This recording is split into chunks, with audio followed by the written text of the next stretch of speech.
Governor और Mysore university के chancellor Shri Vajubhai वाला जी,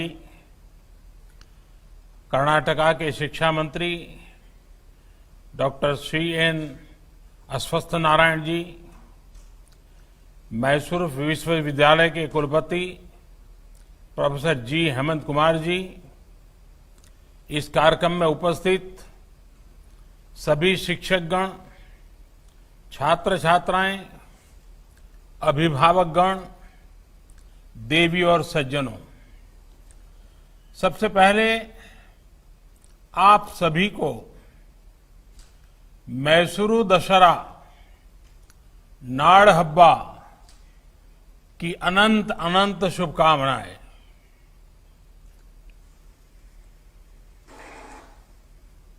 कुछ समय पहले मैं तस्वीरें देख रहा था कि इस बार कोरोना के खतरे के कारण भले ही अनेक बंदिशें हो, लेकिन उत्सव की उमंग पहले जितनी ही है। हालांकि इस उमंग में कुछ दिन पहले हुई भारी बारिश ने रुकावट डालने की कोशिश की है। सभी प्रभावित परिवारों के प्रति मेरी संवेदनाएं हैं। केंद्र सरकार और कर्नाटका सरकार मिलकर राहत की हर संभव कोशिश कर रही है। साथियों, आज आपके लिए बहुत ही बड़ा दिन है। वैसे तो मेरा प्रयास रहता है कि ऐसे अवसरों पर अपने यंग फ्रेंड्स के उनसे आमने सामने फेस टू फेस मुलाकात कर सकूं और मैसूरू आने वाले मैसूर यूनिवर्सिटी के गौरवशाली विरासत 100वें दीक्षांत समारोह का हिस्सा बनने की तो बात मैं समझता हूं कुछ और ही होती, लेकिन इस बार कोरोना के कारण हम रियली नहीं, वर्चुअली जुड़ रहे हैं। ಘಟಿಕೋತ್ಸವದ ಈ ಸ್ಮರಣೀಯ ಸಮಾರಂಭದ ಸಂದರ್ಭದಲ್ಲಿ ನಿಮಗೆಲ್ಲರಿಗೂ ಅಭಿನಂದನೆಗಳು. ಇದು ಪದವಿ ಪ್ರಮಾಣ ಪತ್ರ ಪಡೆಯುತ್ತಿರುವ ಎಲ್ಲರಿಗೂ ಶುಭಾಶಯಗಳು. ಬೋಧಕ ಸಿಬ್ಬಂದಿಗೂ ಶುಭಾಶಯಗಳನ್ನು ಕೋರುತ್ತೇನೆ. साथियों, मैसूर यूनिवर्सिटी प्राचीन भारत की समृद्ध शिक्षा व्यवस्था और भविष्य के भारत के एस्पिरेशंस और कैपेबिलिटीज का एक प्रमुख केंद्र है. इस यूनिवर्सिटी ने राजर्षि नालवाड़ी कृष्णराज वडेयार और एम विश्वेश्वरैया जी के विजन और संकल्पों को साकार किया है. मेरे लिए सुखद संयोग है कि आज से ठीक 102 साल पहले आज के ही दिन राजर्षि नालवाड़ी कृष्णराज वडेयार ने मैसूर यूनिवर्सिटी के पहले कॉन्वोकेशन को संबोधित किया था. तब से लेकर आज तक रत्नगर्भा प्रांगण, इस रत्नगर्भा प्रांगण ने ऐसे अनेक साथियों को ऐसे ही कार्यक्रम में दीक्षा लेते हुए देखा है, जिनका राष्ट्र निर्माण में अहम योगदान रहा है. भारत रत्न डॉक्टर सर्वपल्ली राधाकृष्णन जी जैसे अनेक महान व्यक्तित्वों ने इस शिक्षा संस्थान में अनेकों विद्यार्थियों को नई प्रेरणा दी है। ऐसे में आप सभी पर, आपके परिवार के साथ साथ हम सभी का विश्वास भी अधिक है और साथ साथ उम्मीदें भी अधिक है। आज आपकी यूनिवर्सिटी, आपके प्रोफेसर्स, टीचर्स आपको डिग्री के साथ साथ देश और समाज के प्रति आपकी जिम्मेदारी भी सौंप रहे हैं। साथियों, हमारे यहां शिक्षा और दीक्षा युवा जीवन के दो अहम पड़ाव माने जाते हैं। ये हजारों वर्षों से हमारे यहां एक परंपरा रही है। जब हम दीक्षा की बात करते हैं तो ये सिर्फ डिग्री प्राप्त करने का ही अवसर नहीं है। आज का ये दिन जीवन के अगले पड़ाव के लिए नए संकल्प लेने की प्रेरणा देता है। अब आप एक फॉर्मल यूनिवर्सिटी कैंपस से निकलकर रियल लाइफ यूनिवर्सिटी के विराट कैंपस में जा रहे हैं। एक ऐसा कैंपस होगा जहां जो नॉलेज आपने हासिल की है उसकी एप्लीकेबिलिटी काम आएगी। साथियों, महान कन्नड़ लेखक और विचारक गोरूरु रामस्वामी अयंगर जी ने कहा है, शिक्षणवे जीवनद वेलकु, यानी एजुकेशन जीवन के मुश्किल रास्तों में रोशनी दिखाने वाला माध्यम है। आज हमारा देश जब परिवर्तन के एक बड़े दौर से गुजर रहा है, तब उनकी ये बात बहुत ज्यादा प्रासंगिक है। बीते 5-6 साल ये निरंतर प्रयास हुआ है कि हमारी शिक्षा, भारत का एजुकेशन सिस्टम छात्रों को 21वीं सदी की आवश्यकताओं के बीच आगे बढ़ने में भी और मदद करें। विशेष तौर पर हायर एजुकेशन में इंफ्रास्ट्रक्चर के निर्माण से लेकर स्ट्रक्चरल रिफॉर्म्स पर बहुत ज्यादा फोकस किया गया है। भारत को हायर एजुकेशन का ग्लोबल हब बनाने के लिए हमारे युवाओं को कॉम्पिटिटिव बनाने के लिए क्वालिटेटिव और क्वांटिटेटिव हर स्तर पर कोशिश की जा रही है। साथियों, आजादी के इतने वर्षों के बाद भी साल 2014 से पहले तक देश में 16 आईआईटीज थी। बीते 6 साल में औसतन हर साल एक नई आईआईटी खोली गई है। इसमें एक कर्नाटका के धारवाड़ में भी खुली है। 2014 तक भारत में 9 ट्रिपल आईटीज थी। इसके बाद के 5 सालों में 16 ट्रिपल आईटी बनाई गई है। बीते 5-6 साल में 7 नए आईआईएम स्थापित किए गए हैं, जबकि उससे पहले देश में 13 आईआईएम ही थे। इसी तरह करीब 6 दशक तक देश में सिर्फ 7 एम्स देश में सेवाएं दे रहे थे। साल 2014 के बाद इससे 2 गुने यानी 15 एम्स देश में या तो स्थापित हो चुके हैं या फिर शुरू होने की प्रक्रिया में है। साथियों, बीते 5-6 सालों से हायर एजुकेशन में जो प्रयास हो रहे हैं, ये प्रयास सिर्फ नए इंस्टीट्यूशन खोलने तक ही सीमित नहीं है। इन संस्थाओं में गवर्नेंस में रिफॉर्म से लेकर जेंडर और सोशल पार्टिसिपेशन सुनिश्चित करने के लिए भी काम किया गया है।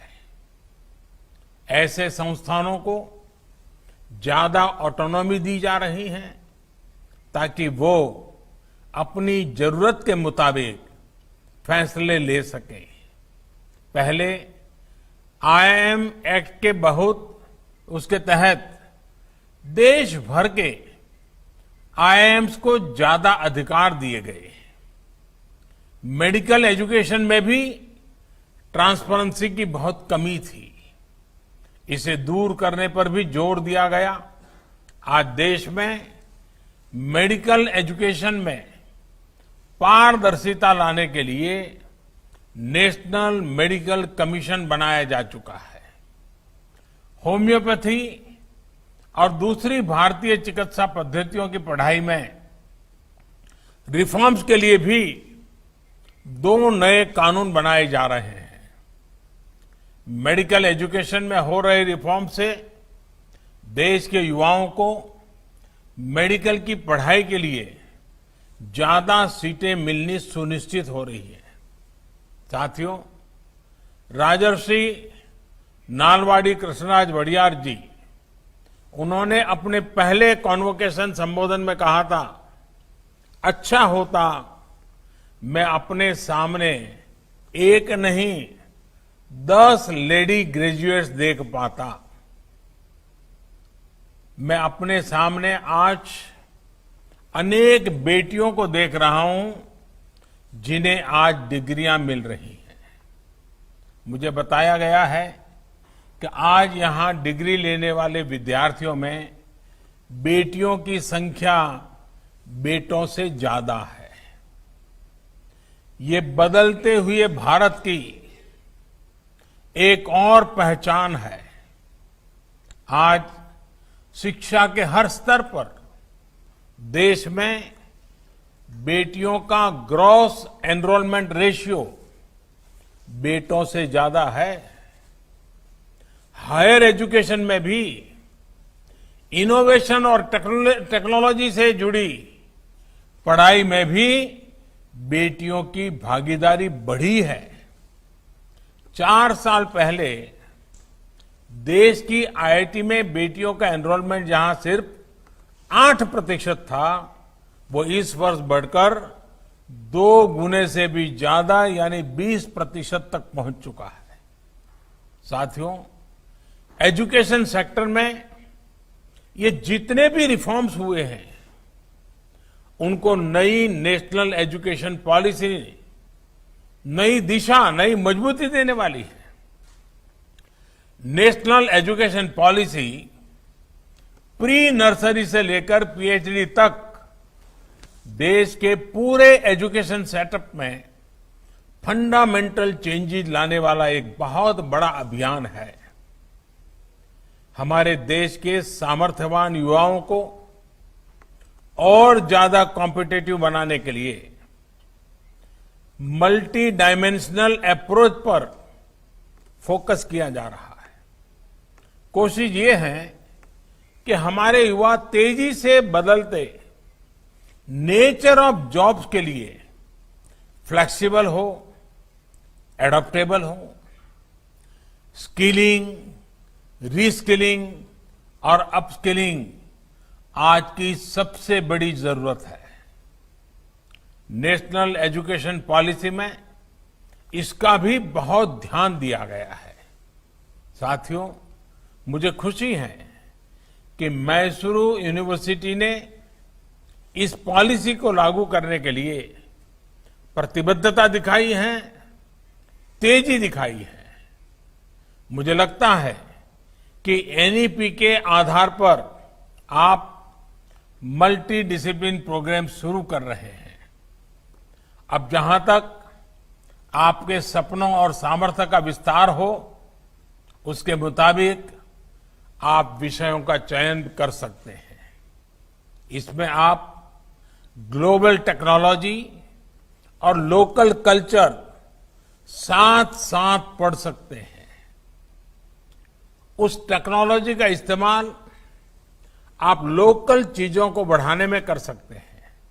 साथियों, हमारे देश में ये जो चौतरफा रिफॉर्म्स हो रहे हैं, उतने पहले कभी नहीं हुए।